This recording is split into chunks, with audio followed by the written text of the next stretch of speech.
superstars get it in the territory on a Saturday. It's your boy Crypto Millie back with another one. We're going to be talking about crypto narratives, the market psychology, the cycle, family, that it just gets at your emotions. It makes you feel a certain type of way, whether it makes you want to buy, but gives you that euphoria, that bullish momentum, or it makes you want to sell, family. So we're going to be talking about how to overcome the market cycle and a few narratives I think we should be looking for in the next crypto bull run. So if you like videos like this, make sure that you like, subscribe, hit that notification bell, and keep your favorite crypto and door-to-door entrepreneur inside the algorithms. All right, let's get straight into it.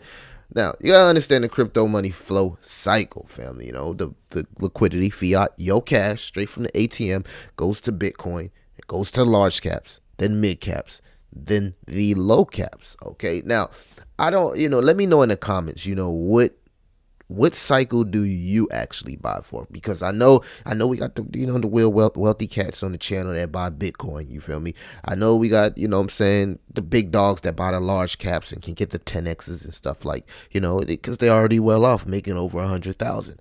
But then we got the regular people like us, you feel me, who have to buy mid caps and low caps to really see those exponential gains. Let me know in the comments. Just be honest, what part of the cycle you're most invested in, because it really gives me a idea on the sentiment. And I love to see you guys' comments, man. You know what I'm saying? I like to see what y'all are actually doing into the space. So let me know about that. But just understanding the crypto money flow cycle. Now, me personally, what I like to do is I like to have my blue chip portfolio, right here under the Bitcoin. Maybe, not financial advice. If I had it, hypothetically speaking, if I had it like that, I probably would buy a lot of Bitcoin. But I'm right there between the large and mid caps. You feel me? I don't mind a little bit of Ethereum, but I like to have a blue chip portfolio to hedge against my small caps and my micro caps. And again, this is just me. This is what I like to do. Okay, so I have my blue chip portfolio was a group of cryptocurrencies that fall under the large caps and mid caps, and then I have a bag of cryptocurrencies that fall under the mid caps and low caps, including the meme coins. So that's how I pretty much build my portfolio. Hey, they say the Bitcoin liquidity will fall into the large cap, so you can understand where we're at in the cycle. After that initial push from Bitcoin and everybody makes profits, they'll invest into the blue chips. Blue chips liquidity go into mid caps, and then the mid caps liquidity go into small caps, and then people sell off, right, and turn it back into Bitcoin. So you see that next top, the false top of Bitcoin, and then people cash out into fiat, which is crazy, family. Crazy cycle, right? Crazy. So I think we need to pay attention to the narratives, right? I think in order to really maximize your potential as far as your portfolio, I think understanding what narratives will give you the most gains could put you in a position to be most successful, right? All right, so one of the narratives that I'm paying attention to, of course, is RWA, which is real world assets, the ability to tokenize real world assets like real estate, commodities, watches, anything can fall under tokenization. And we're already seeing multiple cryptocurrencies, build off the tokenization hype. Me personally, if I had to pick a few, one would be Rio. I like Rio, and then I just typed it out so you guys can see it. Rio. I also like something like WeCoin, WeSet.io. These are all projects bringing real estate to the blockchain. Do your research on tokenization, and you'll find some pretty good projects in the sector. There's also a project built, I believe, either on Quant or LCX, one of them called Galeo, Leox. Beautiful token.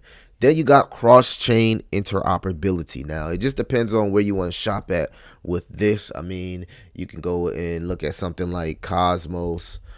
Cosmos is a good one. Maybe something like Quant, QNT. You feel me? There's a lot of projects that fall under the cross-chain interoperability, and that's going to be a huge narrative, because as traditional finance becomes more and more and more and more into cryptocurrency from we're seeing institutional interest, we'll start to need more off-chain and on-chain ramps into cryptocurrency, and that's where something like Quant, which is basically the messaging system between traditional finance and cryptocurrency, could see billions and billions of dollars. So interoperability is definitely going to be a huge one. This one is a very, very interesting narrative right here, which is fair launch. Now, fair launch, I think, could easily be found in meme coins. Okay, so there's a lot of people that's tired about how these tokens get launched. Okay, they get tired about, not being able to be part of a private sale or you know what I'm saying, or pre-sale.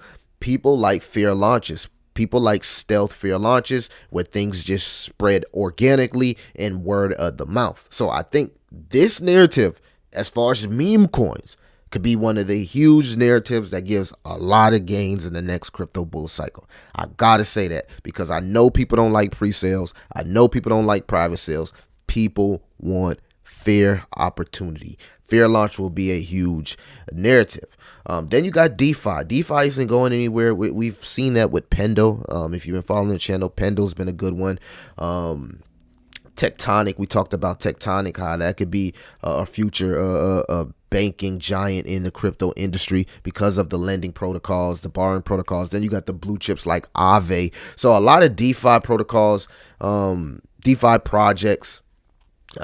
Just think of what Anchor did in the last bull run. Even though it completely failed, it did numbers. Terra Luna, it did numbers. You know what I'm saying? So DeFi isn't going anywhere. AI. So AI is another one that I think that people need to pay attention to. It had a huge run in the bull run. So many different AI tokens. I'm not even going to just begin to name the many. I personally like SDAO, Singularity.net, AGIX. I like check.cdt. You feel me? I like a couple AI, artificial intelligence tokens. There's many you could choose from.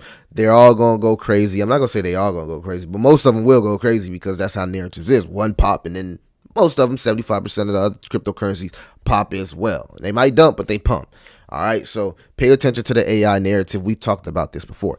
Gaming, you already know how I feel about gaming. I shouldn't have to go deep into gaming. I think we need to focus on gaming because the more crypto games that come out, I think a lot more people will be getting into cryptocurrency. I think gaming could be huge in the future, and you already know the gaming tokens, stuff like Gala, Naka. So many gaming tokens, man. Illuvium, a lot of good gaming tokens out there that still haven't seen that bull run that could possibly see a huge push if gaming starts popping off in the next bull cycle. And last but not least, infrastructure. Layer ones, layer twos. Layer twos is going to be huge.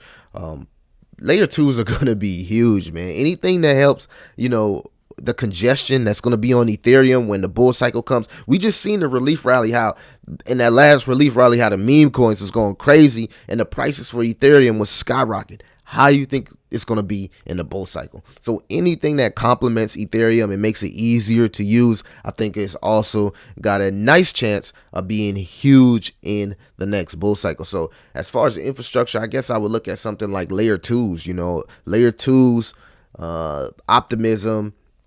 What's another one? Arbitron, Polygon. Those are like the top ones. But then you got the gaming layer twos like IMX. You feel me? So a lot of opportunity here with layer twos. Keep an eye on layer twos in the next bull cycle, especially with the blessings, man.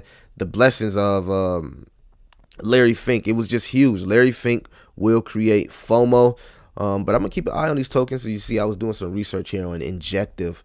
But I'm gonna keep an eye on these tokens, man. I think this is a fake out. I think we gonna continue to go up, man. Unless BlackRock is trying to dump on us, is trying to do a quick liquidity grab and then dump on the crypto market. That could be a possibility because they did lose a lot of money in the bear market. So now that I think of it, from a just psychological standpoint, when everybody's bullish, usually something bearish happens, and when everybody's bearish, usually something bullish happens. So I understand both arguments. I get it. Maybe BlackRock dumps on us, man. You never know. It's your boy Crypto Millie. Let me know your favorite narratives.